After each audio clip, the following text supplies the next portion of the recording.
Greetings, everybody. Happy Thursday. If you're a big old nerd like me, happy PS5 launch day. I finally got one. It is in my living room over there, and I'm so excited. Or maybe if you're an Xbox gamer, happy launch week for the next gen. Happy Thursday or whatever day you might be viewing this on. And welcome to PopStream, the official streaming channel from your friends at Pop Culture Classroom and Denver Pop Culture Con, where your community comes together to talk about your media because this is your PopStream. I'm your host, Matt Slater. As always, you can find me at Matty Slay on Twitter and Twitch. And today we've got episode 3 of PopStream Comics, the show where we talk about all things in the world of comics and manga with some of the coolest cats in comics. So for every PopStream Comics episode, I am joined by the wondrous Tara Necessary. Hi. How are you today, Tara? Pretty good. Finally feeling relief. Can't imagine why after recent events or anything. So it's like I can finally start just breathing again. I feel that. And I need to stop asking you, how are you? And I need to start asking you, who are you? Who are you today? I am Rogue from X-Men, who has one of the more complicated comic book families. So it felt very appropriate. Yep. Along with the topic of the show today, which we'll get into later. And of course, for every comics episode, we also have Dion Harris. Hello. How are you, buddy? I'm pretty good. Yeah, pretty good. Same as Tara. I was waiting to exhale, and now I can finally exhale again. I feel ya. Well, in just a bit, we are going to get into today's topic of the show, which is all about family, particularly the plethora of ways that family is portrayed in comics. It's November. We made it through Halloween. We made it through October, which means that the holidays are upon us. And even though the holidays might certainly look a little bit different this year, traditionally, it is a time for family and all of the joy and complications that come with that. So today we thought we'd dive into some of the comics about family to see what sort of insights we can glean from one of our favorite storytelling mediums. And to help us with that conversation today, we are privileged with the presence of a tour de force in talent, creativity, and knowledge. He is a writing instructor at Regis University and Lighthouse Writers Workshop here in Denver. He is a writer for graphic novels such as The Burning Metronome that Dion also worked on, and the soon-to-be-released Anguish Garden. He's a musician, a podcaster, and he's the art director of Pop Culture Classroom's own Colorful History comics, and is now also a TED Talk alum. I think I got it all, but I'm sure there's going to be more for it. We got Mr. R. Alan Brooks joining us today. How's it going, Alan? It's good. Thank you guys for having me. I appreciate it. I'm so excited to have you on this show. So for people that do not know you or may not know you yet, who are you? Well, a lifelong comic book laughing. geek. That's always a good sign. All right. Now, I've been into comics my entire life. So it's kind of cool to see the world start to embrace comics in a different way. But only a few years ago did I decide that I was going to start writing them. And fortunately, people seem to like it. So that's been pretty cool. So only a few years ago, what were you doing before that? Selling insurance. Oh, I would say that is an upgrade in career path. Do you agree? Yes. Yeah, I was miserable in that job. Basically, like, people, when you sell insurance, they try to sort of nickel and dime you. They like, can we take this off? Can we take this off? And then, 6 months later, a year later, when something happens and they don't have the coverage that they want, they're angry at you, which if I actually cared about insurance, I think I might be okay with. But since I don't, it was hard for me to have people angry with me for something I didn't care about. So it really kind of just stressed me out. And I was like, I'm just going to try and do something I love. And here we are. I'm really happy because you've put out some really awesome works. You've actually got one coming up here that you just had a release party for, and is coming out pretty soon. What title is that? That is Anguish Garden. Sort of a post-apocalyptic Western and an allegory for leaving white supremacist movements. And it's done. It's just coming from the printer. It's on a boat on the way. Nice. And with COVID restrictions and port restrictions, things are going to slow down. You have fallen victim to all of the 2020 trappings, and Yeah, that kind of production line, not giving out. Yeah. But I can tell you guys, I am privileged enough to have been able to read an advanced copy of Anguish Garden.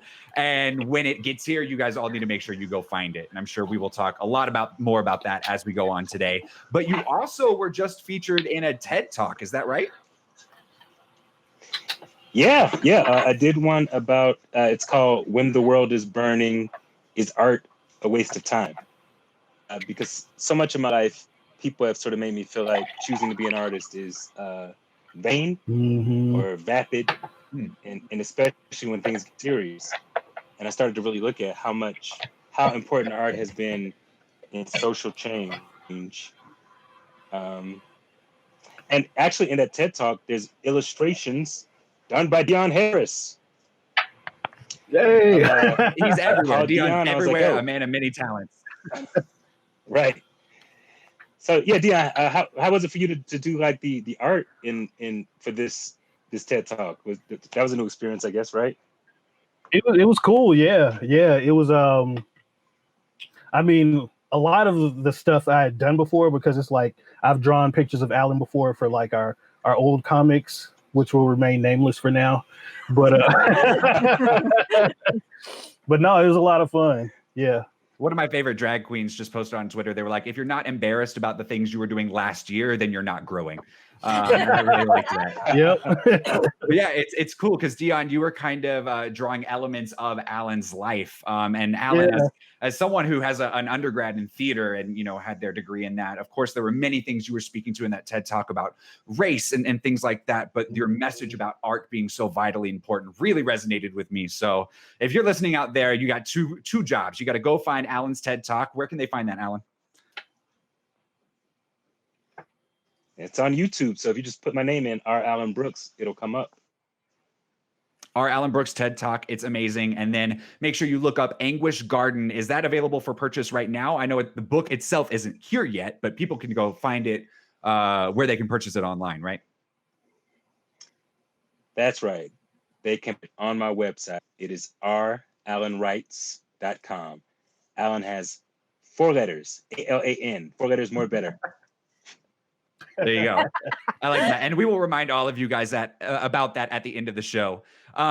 Friends, this is one of my favorite shows because I always learn so much from you guys. I mean, I've come to love comics over the past few years, but the 3 of you are truly authorities on the subject, and you're pretty amazing creators in your own right, all 3 of you. So I can't wait to learn a thing or two from you all today.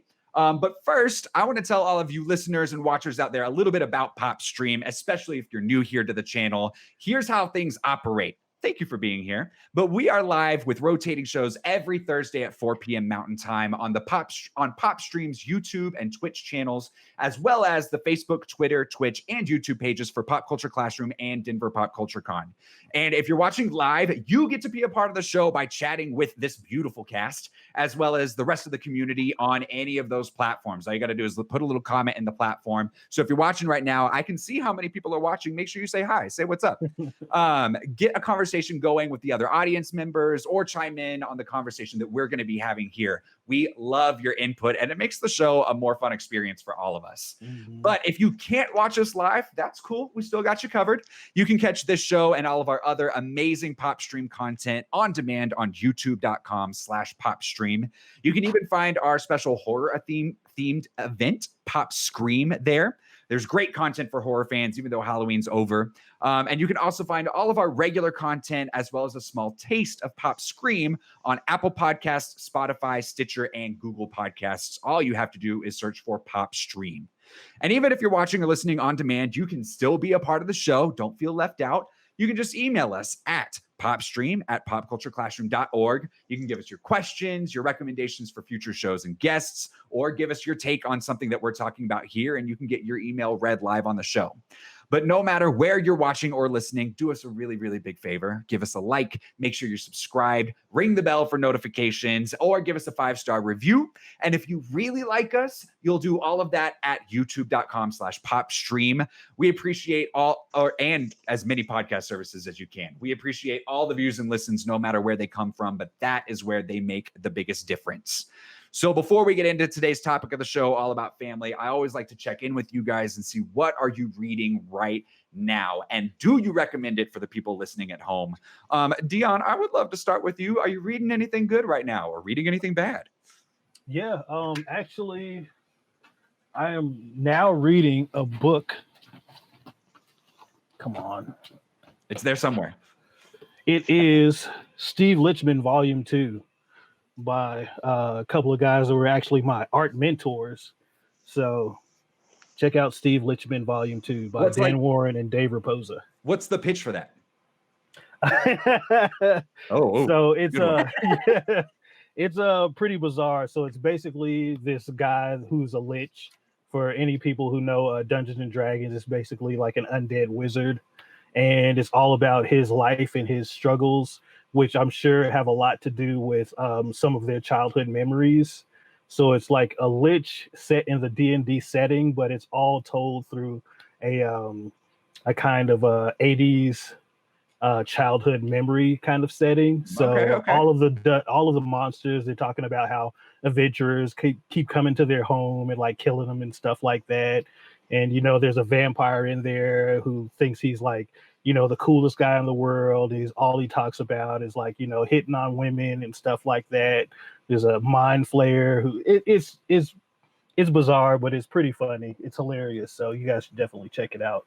So it sounds like a good recommendation for D&D or high fantasy fans. Yes, absolutely. Christopher on YouTube says, "My so-called life as a lich." I like that. Pretty much, yeah. Tara, what you reading?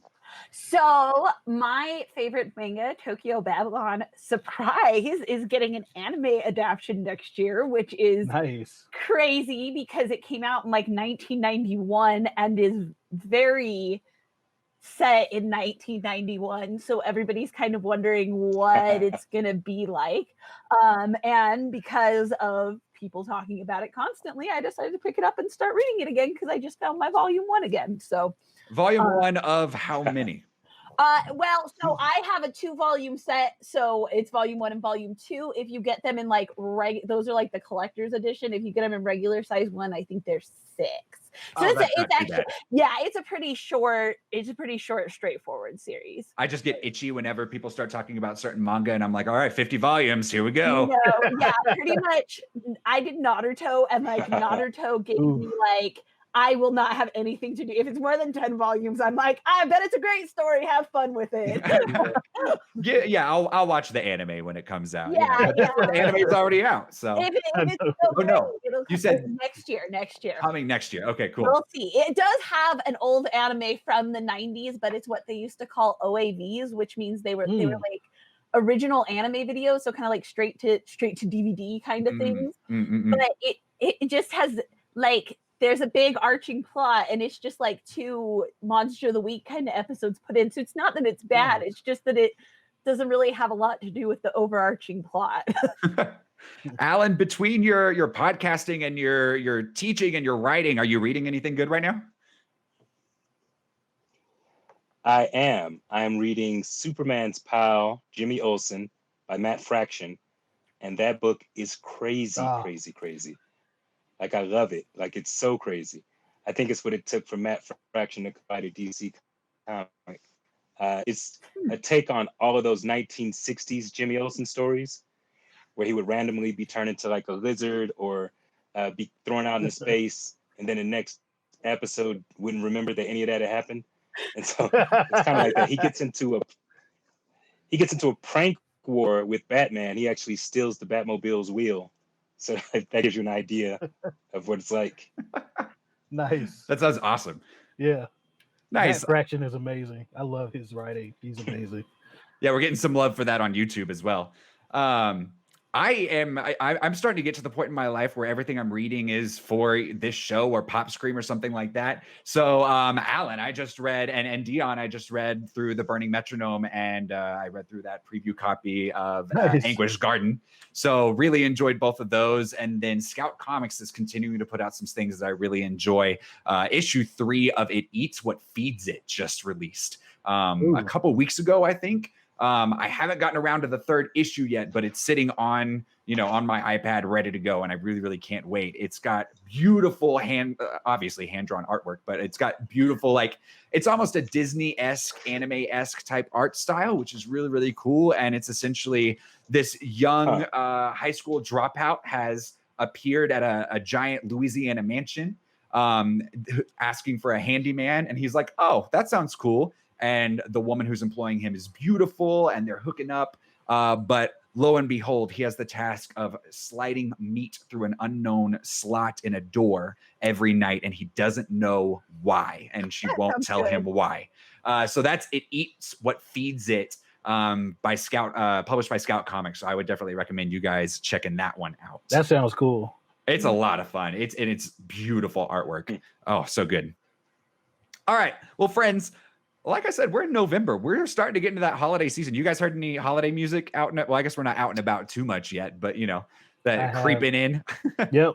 Already. The ads and all that. I've seen ads for Christmas movies and stuff. Yeah. But it is that season where traditionally we all get together with our families. Some families have big meals. And of course, this year might look a little bit different, but we're all still communicating with, whether it's actual family, blood family, or whether it's the family that we've created. We all have family that we're talking to and dealing with over the holidays and things like that. So we thought we would take this episode to talk about all the different ways that family is kind of hit at in comics and talked about in comics. So I want to start, Alan, with you, really, because family is often used as a literary device. When I was in theater school, we talked about how one of the hallmarks of a good story, or one of the features of so many different stories, is family, because everyone has either had or has some sort of family in their life, again, whether it's blood family or whether it's a family that they have created. So without spoiling too much, family is a pretty driving factor in Anguish Garden, right? It definitely is. Yeah. It kind of had to be. The book was inspired by another book that I read called Rising Out of Hatred, which was about a guy named Derek Black leaving the white supremacist movement. But in listening to him, he was saying that the thing, when he thought he was doing something good by being a part of that movement, and one of the main things he thought he was doing was protecting his family. And so that was interesting me, explore the idea of trying to do something noble, like protect your family, protect the innocents, and having it turn into something evil, like white supremacy. Like where does that shift begin? And that's kind of where I began writing the book. But of course, family's right there, right? Because you get your identity, your view of the world begins with family, and then you kind of go out and find your own definition, but it's still always sort of informed by what your familial experiences were. Yeah, I like that. It's also a defining trait for some of the characters in the book. Again, without spoiling too much, family is kind of a motivation for kind of what you're talking about, protecting family, but also inciting incidents that happen with family that then spur motivations onward, right? So I don't know, why did you choose to have that as kind of one of the defining factors of your characters? Right.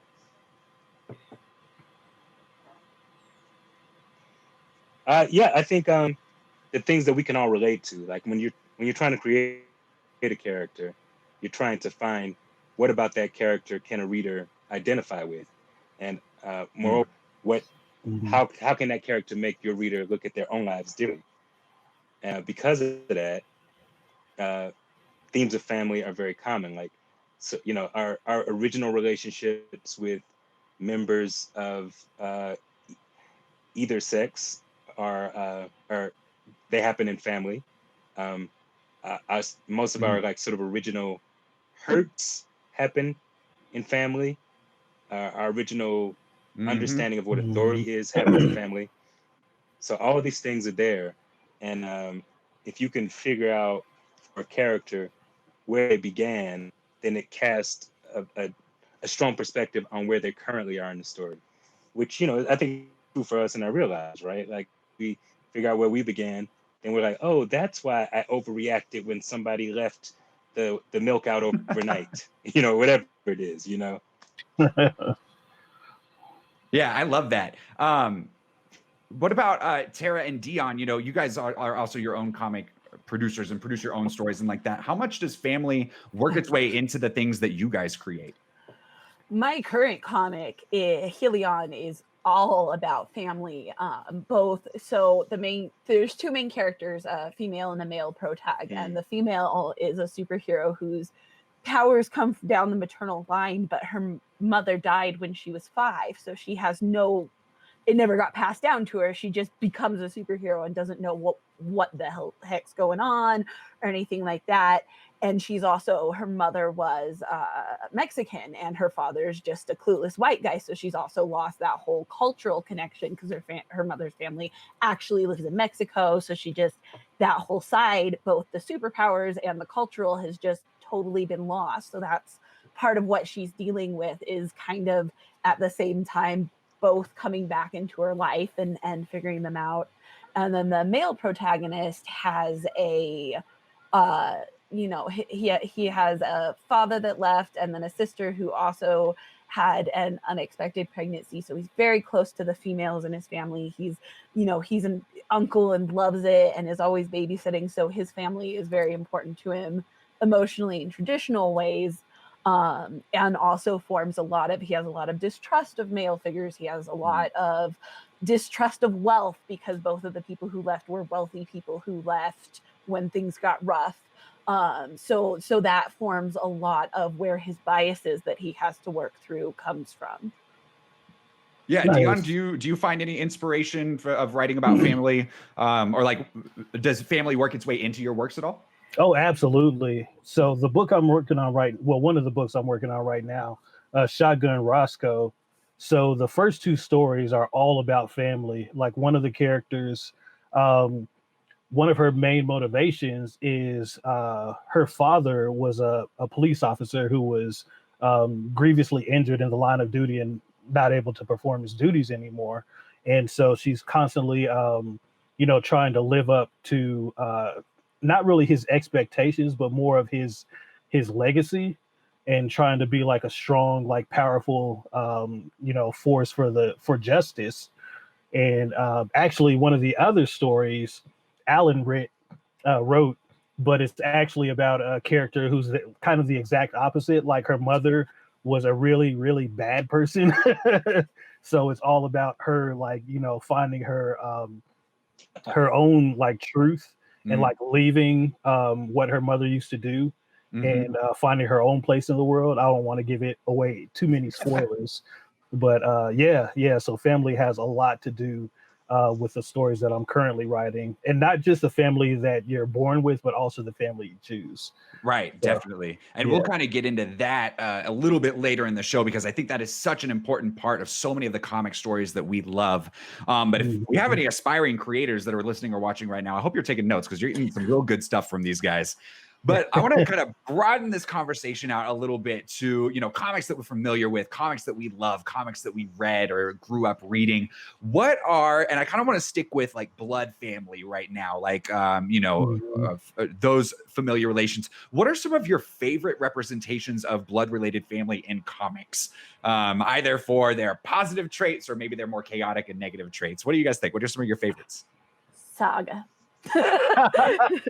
Yep. And this is where I was gonna go and listen to you guys like wax effusive. Why Saga?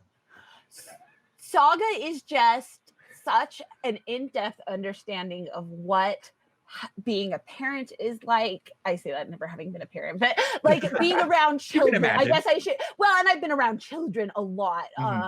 Being around children, it is both merciless and loving, and and at the same time, it's so totally foreign, because the concept of Saga, if you've never read it, is pretty much, I heard it described once as a Jedi and a stormtrooper fell in love, have a baby, and have to run from everyone. And that's pretty much what Saga is everyone pretty much wants to kill this family because they shouldn't exist. And just the things they go through, and like, the way it's weaved in and out of like these really huge, you know, we're on the run from galactic armies, but also like we're having arguments about your work schedule because you're not at home enough. And like, and they go together so flawlessly. And like, they also have this beautiful found family. And it's one of the things that I really love is that it goes back and forth between found family and blood family too. And like, there are people where, yeah, blood matters. And then there are other people where, no, it's relationships that matter. Like, it does not matter that you're my blood relative, this other. So like, it's not an either or situation, which I feel is also very natural. And I mean, those cross lines so often, right? That's what marriage is, right? That's making your found family into your blood family. One of my favorites that I've read lately, and I bring this up all the time because it's one of my absolute favorites, is Mr. Miracle from a year or two ago. And Tara, you were talking about how, you know, they're having those intimate conversations. There's a scene in Mr. Miracle where they are infiltrating the base, right? And Barda reveals that she's pregnant. It's only halfway through the story. It's not too much of a spoiler. Don't worry. But in that moment, they're like fighting through everything and having these conversations of like, how are we going to rearrange the house? Like, you know, what are we going to do? And I love how that works its way into, yes, we're superheroes. We are these big noble characters, but we still have this intimate thing that we have to deal with and that kind of intersects as well. Yeah. And like sometimes that it's not, I don't want to say like it's not pretty because like I think that we get that, but that like it's not pretty in ways that you're gonna love almost, I think is a weird way to put it. But like you can see on the graphics, like they talk about breastfeeding really openly, and like that never gets talked about really. It gets talked about, but like that's intimate and important, but also not something everyone can do. And the comic addresses all the complicated feelings about that, and like seamlessly in the middle of this big, you know, story where they're getting shot at while she's literally giving birth is the first scene. Like they're trying to escape while the baby is coming out and people are trying to kill him. Oh my gosh. Yeah, it's intense. What else? What are some of y'all's other favorites? Oh, yeah. I was gonna say, I just finished, well, a couple of weeks ago, I just finished the oh, sorry. Go ahead, Alan. It's the delay. I gotta say with the delay and the freezing, my video ends up, it's funny, first of all, that it wasn't doing that when we were checking and now it's doing it, but it also seems very much like comic books. The best moments to freeze, but the dialogue so it's working out. We said that while you were out is like at least your camera is to me at good spots. Right. Okay, so one of the great things to me about fiction is that you can take something that is internal and intangible and externalize it into something big and crazy, right? So like, for like, if people are feeling this inner turmoil and then they're in the middle of a war, there's a contrast between what's going on inside and what's going on outside, right? And so it's a great way to explore our internal anxieties and fears. Brian K. Vaughan said that Saga, he started it when he became a parent. So it's about his fears about parenthood. And, you know, and you see it, it's so present in that book. Like he is really exploring all of his fears of inadequacy and love and just all of the things that go into shepherding another life into the world, into existence. And that's one of the things that I really like about Saga. And it's also something that I picked out of, I picked Power Pack because that focused on a relationship between siblings, but that there, the insecurity, but you have all the external battles against bad guys, you know, and it's just really a representation of what is happening inside. The end. Well, and there's this dichotomy between what we show the outside world and what we reveal to our families, right? You know, for people that you consider family, oftentimes that's who you're going to be vulnerable with. And so you can be fighting these, you know, putting on a face and appearing like you're fighting these battles out in the outside world. But then all those inner turmoils and struggles that you're talking about, those are what get dealt with those people closest to you and your family. Right. Family is It's so interesting because it can be like the very absolute best. The family can be the best at times, and it can also be the absolute worst, right? They can be the people that make you the most crazy. What are some comics that you guys feel like kind of represent the two ends of that? And in what ways do they do that? The Addams Family at the same time. How do they do that? Like, they're so.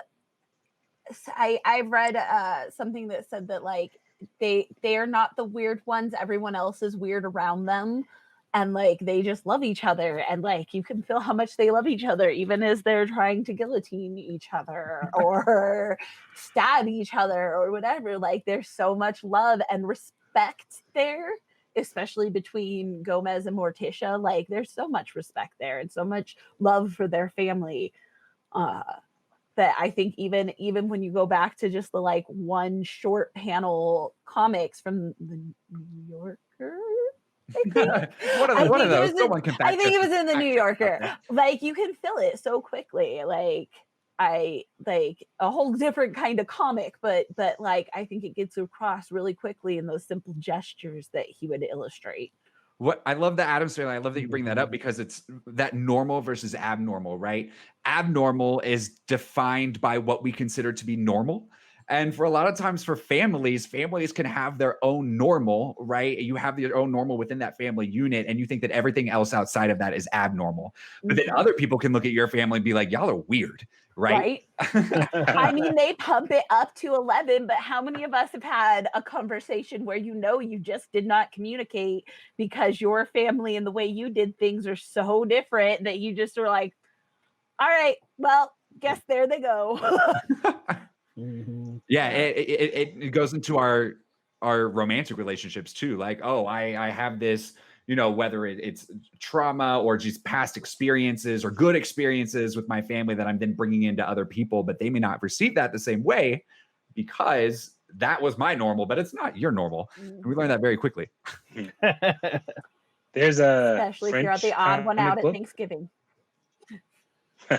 Yeah, go ahead. There's this French comic book. It's called Canopy. It's by an artist named Corinne Bernardeau, I think. It has no words.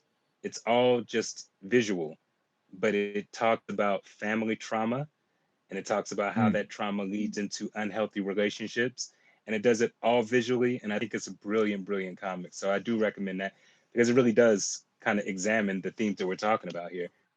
And the thing that you mentioned, Matt, about how our romantic relationships are affected by our family relationships. Say the name of that comic one more time. Canopy, Canopy. Canopy. Okay, nice. Yeah, we'll have to check those out. Where do you know where we can find it? It's on the screen. This is on it. Hey, this is on it. Nicely. Nice. Well, we will get back because one thing I definitely want to talk about that we touched on is how the difference between our self-made families and the families that we're born into. But before we do that, I do want to tell you guys about a couple of fun things that we got going on here at Pop Culture Classroom. So if you're a PopStream listener or viewer, you are amongst one of the very first to hear about our upcoming event, PopRun. So pull out your sneakers, grab your sweatbands, and find your nerdiest tracksuit because Pop Culture Classroom is hosting a virtual 5K. We may not be able to gather together, but we can still run for a good cause in PopRun 2020. So this is an entirely virtual fun run, which you can do whenever, however you want. You can run, you can skip, you can walk, or you can just visualize your way through 5 kilometers or about 3.1 miles to support literacy and celebrate our Pop Culture Classroom community and get some really cool, sweet merch too. You can even use this as an opportunity to go catch some Pokemon or hatch some eggs in Pokemon Go, or walk to your local little free neighborhood library box and either take or give a book. Then, if you want to show off a bit, you can upload a photo of you after your run or yourself catching Pokemon or skipping through the park or whatever using hashtag PopRun, and make sure to tag Pop Culture Classroom when you do that.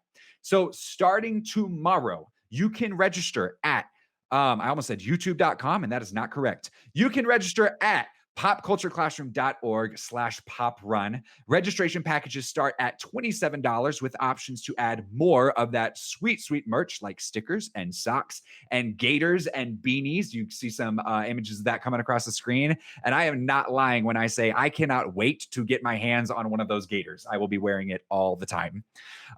So all proceeds for this run will support our nonprofit mission to inspire a love of learning and increase literacy throughout the Denver community through interactive programming and workshops, as well as to create classroom resources for educators everywhere. So again, that is PopRun. It starts tomorrow. You have a whole month to do your run or pretend that you did your run and support literacy.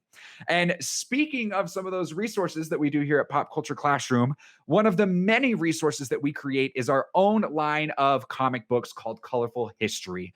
So our guest, Alan, is actually the art manager for this line of comics. So Alan, the folks at home have heard me talk about Colorful History quite a few times. How would you describe Colorful History and what's awesome about it?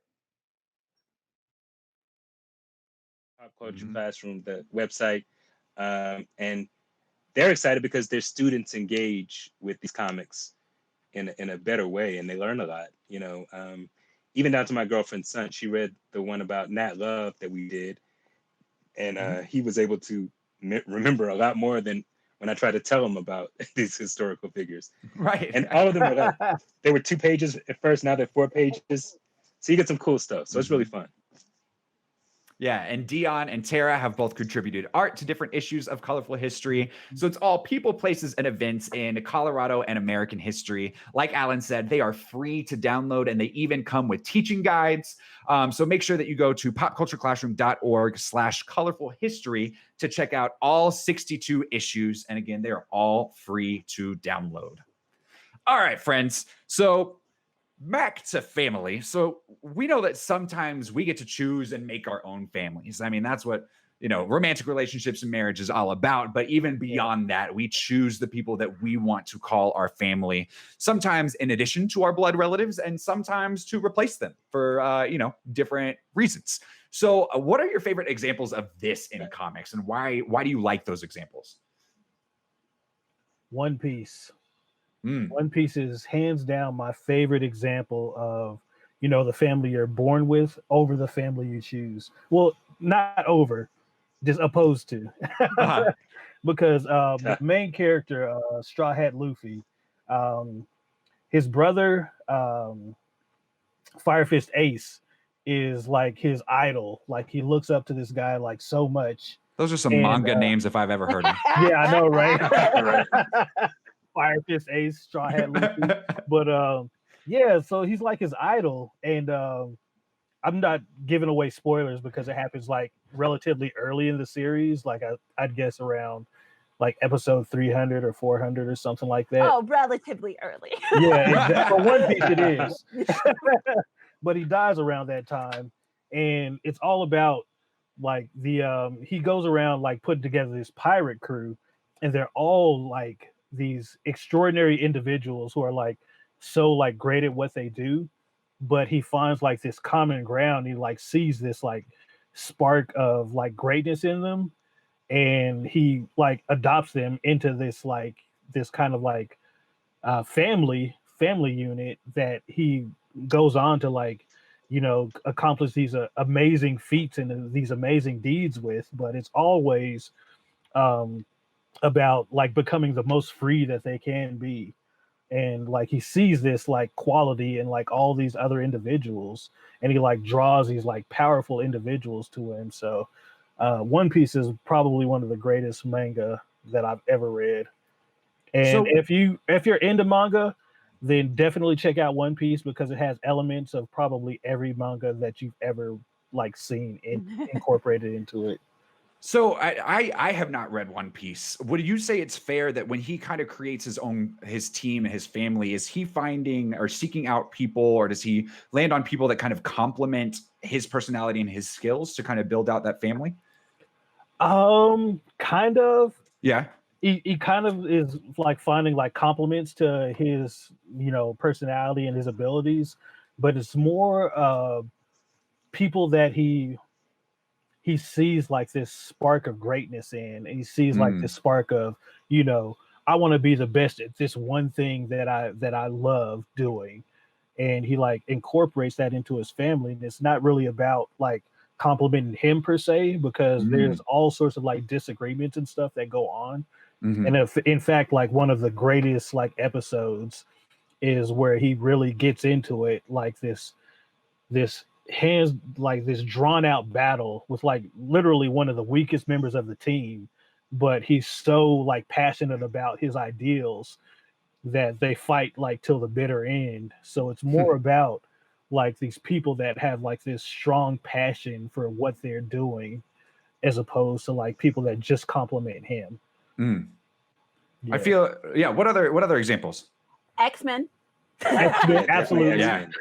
Huge one.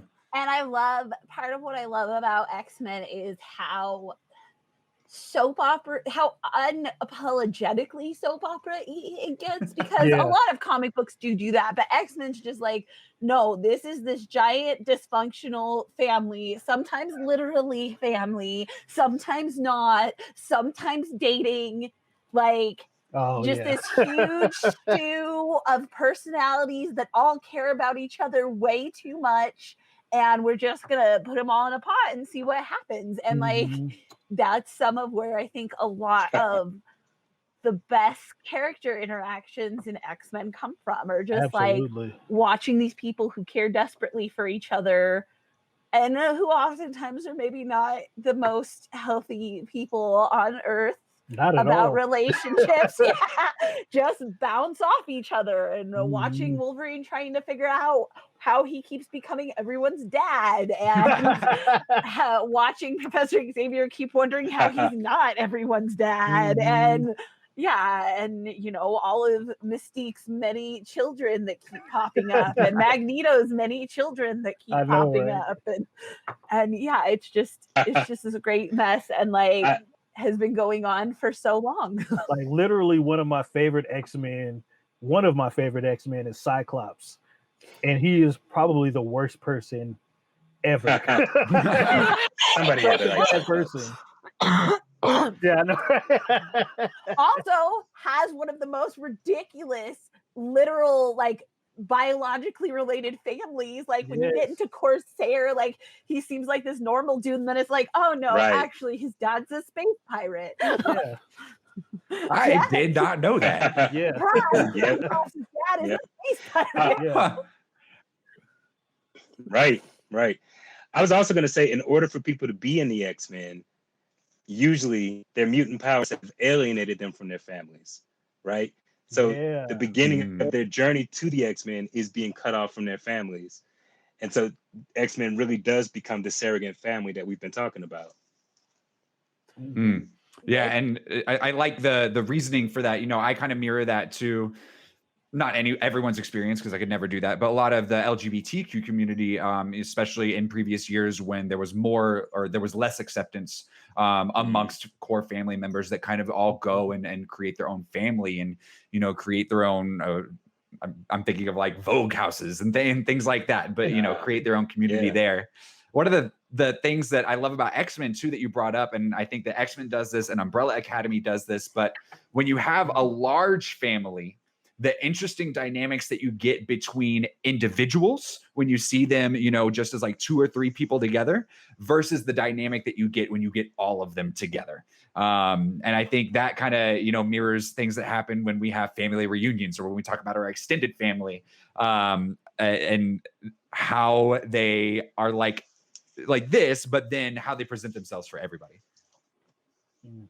I do also reflect what you're like, X-Men, for many reasons, but it's very, very popular among queer people. And with what Alan said and you said, I'm sure that is exactly what it is that feeling of like not just having found a family, but having found a family because your other family actively rejected you for something past your control is really powerful for people to read when they're 14 and reading comics and aren't necessarily seen in the rippling muscles or the laser beams, but all of a sudden they're seen in the emotional storyline. I think one of the more obvious ones that comes to mind for me is the Bat family, right? You know, you have Batman and then all of his other kind of surrounding characters. And of course, he has been made to kind of build his own family. Alfred is his family. But when you see the Bat family, you do see that kind of complementary aspect where Batman is you're strong, stoic. He never knows when to quit, right? And then you have your Robins and your Nightwings and your Batgirls that are sometimes the voice of reason that have to be like, no, dude, you have to chill. And Batman being smart enough to keep those people around because he knows that they're going to call him out on his BS when he needs to be called out. And vulnerable enough. Batman is not an interesting character when you make him too tough and strong and stuff like the Bat family is what keeps him vulnerable enough to stop him from tipping over into this perfect Mary Sue that reminds you like, no, there's just a sad, scared man who's really smart and really strong. Yeah, some of my favorite Batman stories are when they really focus on his humanity and the actual trauma that he's been through, as opposed to where they're just like, oh, he's like the smartest person in the world, and with prep time he can destroy like anybody. It's like, no, those aren't interesting. It's more like when you actually get into the character and like the realistic like repercussions of his actions and the things that have been done to him. Don't judge me too much, but my favorite Batman story is Return of the Joker from Batman Beyond the cartoon, and part of it is because you do see so much of the fallout of how those toxic relationships can fall apart, because you see Tim. Is it Tim? Yeah, I think it's Tim. Drake. Yeah. Like 4 or 5 and like, no, I don't want to talk, and that's like so sad and real. I don't know. It's just it touches something like real, and I'm like, oh. Yeah. So that's what I was going to say was that learning about the psychological implications of what Batman has been through almost makes us forgive him for endangering orphans constantly. But I love the storylines where they bring that to the surface. I love the White Knight, both of the White Knight books that have been released lately, because again, that is the Bat family just kind of coming at him and being like, bro, you gotta slow down. And then there's lots of implications there about, you know, Batman's own family legacy and learning things that we didn't know about that. But so I think that kind of teaches us, the Bat family specifically teaches us a lesson about creating our own self-made families, like things that we should look for and the people that we should keep around, even when they challenge us sometimes. Are there any other examples of that, or any other lessons that we can learn from comics about those creating those families and keeping the right people around us?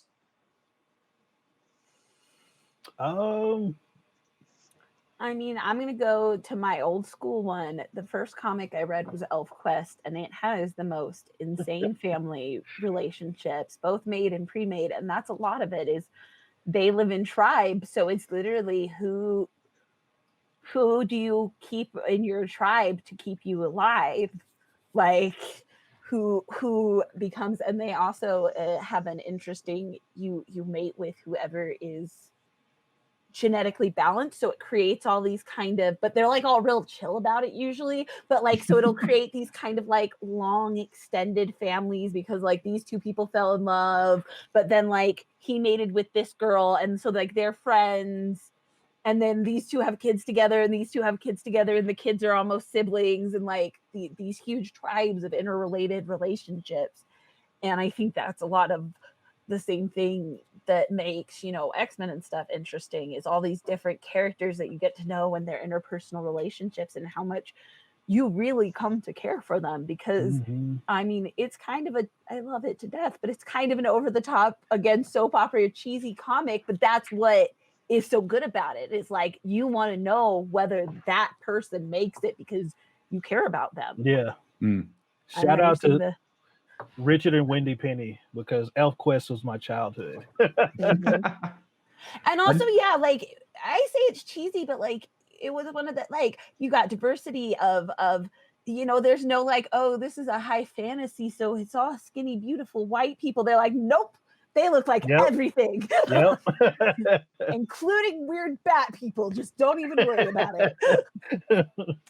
So we're getting close to wrap up time. So I want to wrap up this conversation with, we, like I said before, we're going into the holidays where some of us might be seeing our family in person. Some of us might be Zooming with our family. There's been recent political happenings that are continuing to happen. So we know that sometimes family can get rocky.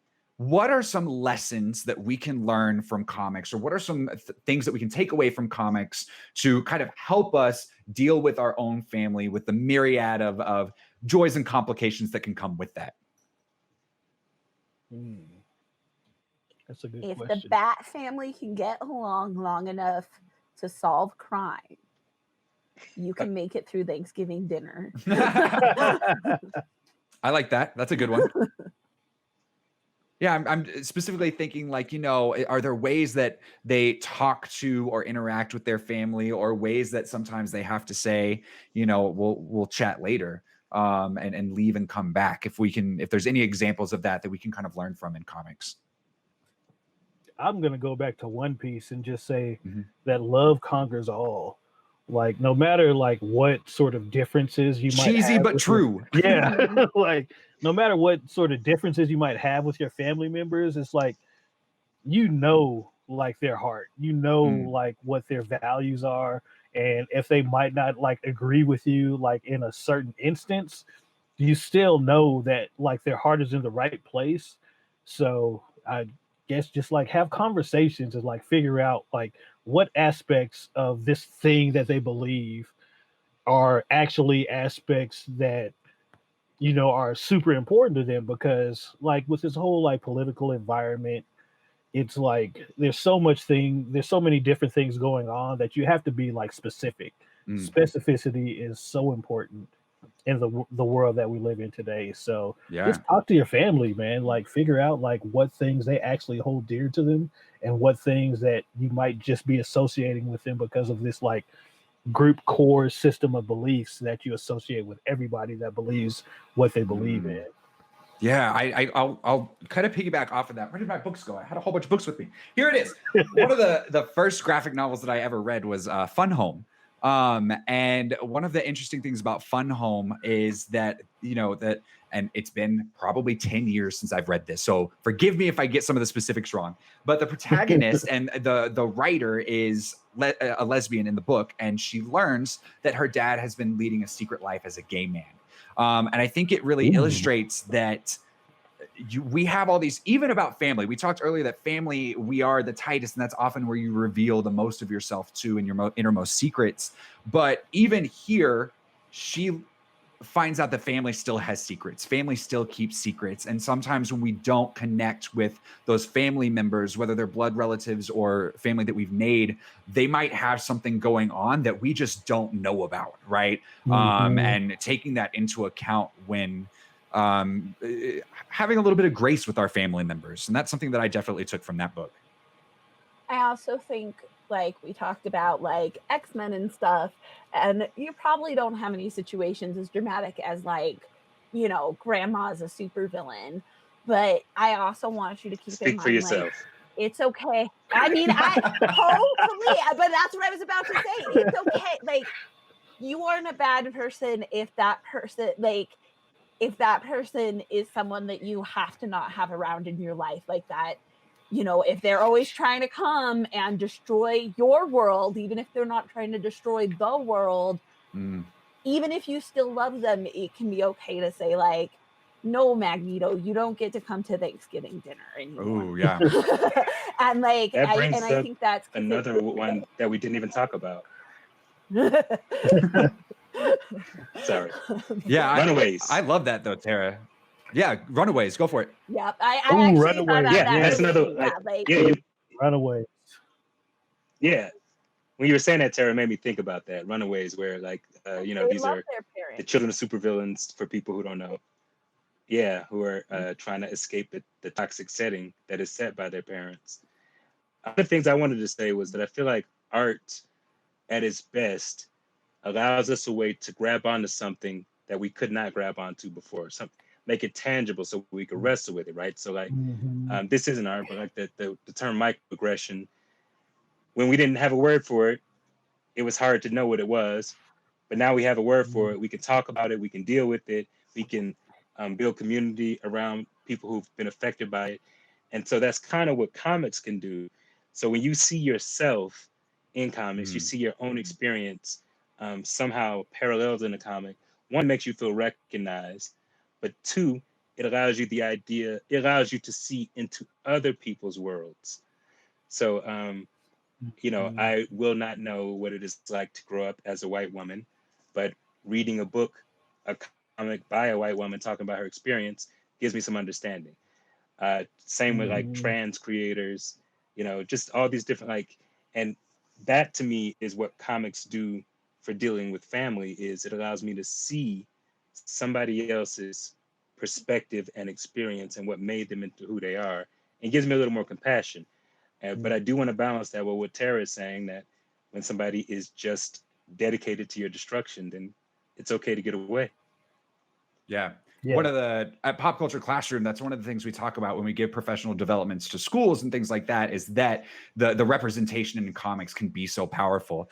I may be a gay man and married to another man, but I am very cisgendered. And reading Maya Kobabe's memoir, Genderqueer, just really gave me a whole new empathy and understanding for the trans experience, and ways to talk about that in respectful ways. And so Alan, I very much feel what you just shared there.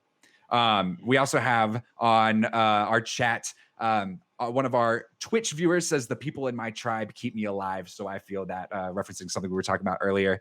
And Christopher on YouTube says, there's a family for you, even if it's not the one you grew up with.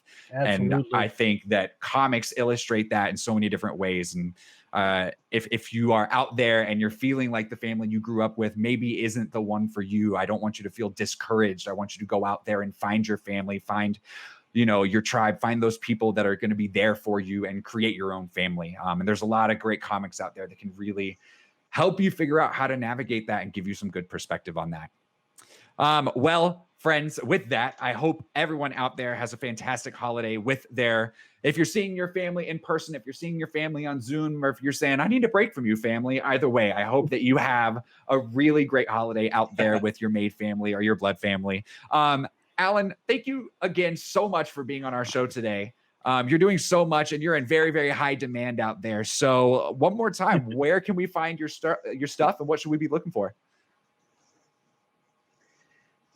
Thanks for having me. My website is Alan Wrights. It's on the screen. ALAN Wrights with a W. RAlanWrights.com. There's even free comics that you can read on there. So anything you want to know, free comics, it should all be there. Awesome. Go check out the TED Talk. Check out the TED Talk. Make sure you order a copy of Anguish Garden that'll be releasing later this month. Is that correct? Yes.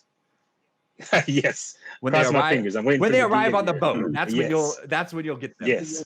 So yes. Awesome. Thanks again, Alan. And then next week on PopStream, we have another episode of the PopStream Workshop. And I'm so excited about this one. We are going to be cooking with Amy Wood and Walter Silveira, creators of the unofficial Legend of Zelda cookbook. Nice. So they will be doing a cooking demo with us from the Legend of Zelda, and we're going to try and make it work so that I can cook along with them. Tajan will be joining us for that one. It'll be an awesome time. And then this is our final episode of PopStream Comics for Season 1. Season 1 will be ending at the end of this year, and then we will be coming back with Season 2 next year to make improvements and do everything we've been doing here, but even better.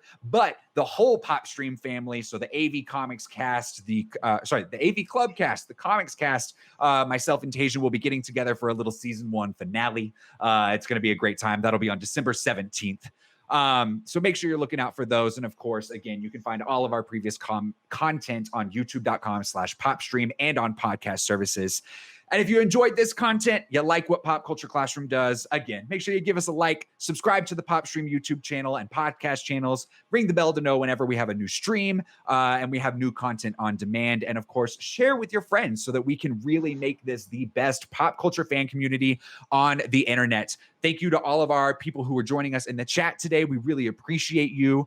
Make sure you go sign up for PopRun, or if you don't want any of that sweet, sweet rad merch, you can always just find our donation link at popcultureclassroom.org. Cast, thank you again. Y'all are the best. Yeah, take care.